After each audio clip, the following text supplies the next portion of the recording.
Oliver Sumagang Tibor, Pastor, unsa man kahay pinakabugat nga rason sa special nga resurrection sa mga nagdugtughang sa iya.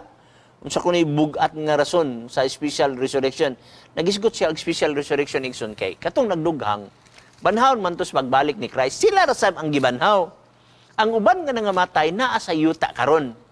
Pero sa pagbalik ni Christ, sila ra sad ang gibanhaw. Doon na siya yung mga, mabasa nato na sa Pinadeg, Kapitulo 1, atong tanawon sa versikulo 7. Nagingon siya din 1 city.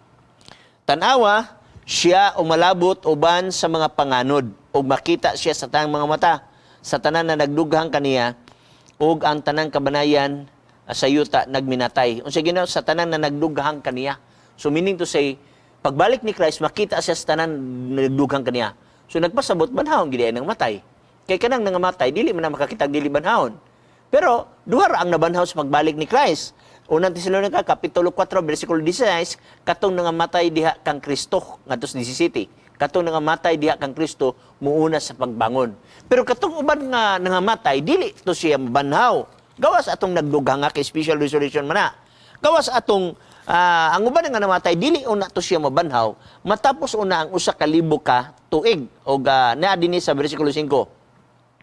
Og bahin sa uban pa sa mga nangamatay kini sila dili pa mabuhi pag-usab hangtod matapos una ang usa ka libo ka tuig. Kini mao ang naunang pagkabanhaw. So special resurrection ang hitabo atong nanagdughang. Unsa may purpose ato? Gipakita sa Ginoo sa iya, sa ilaha.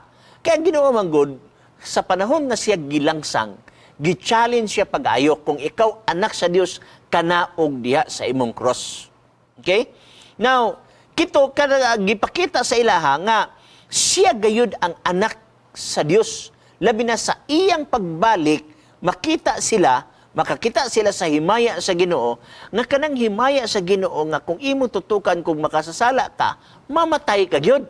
Mamanggani nga kung imong tinatanahon ang Pinadeg kapitulo 6, bersikulo 14 ngadto 17, nag-ingon dinhi ang maong balaan nga kasulatan. Okay? Akong basahon. Matod pa niya. Okay, 6, 15. Og unya ang mga hari sa yuta, okay?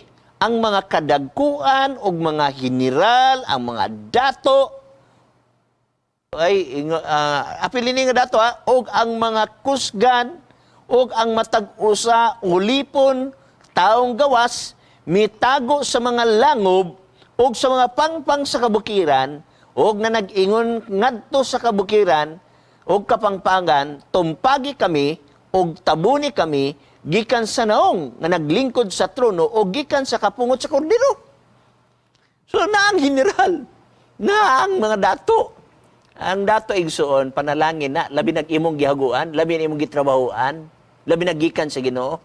Pero kung pagkatag dato nga ato lang gilingkod-lingkuran, unya napay mga pagbadlong, mga council sa iglesia, sawayon pagyud nato.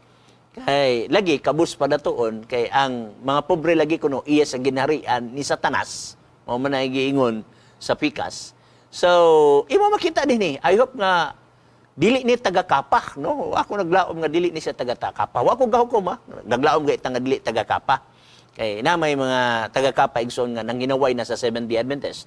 Nanay mga taga-kapah nga mga Adventist nga dili nagarespeto sa ilang mga kadagkuan, ilabi na nga adunay mga desisyon na ang ato nga organisasyon.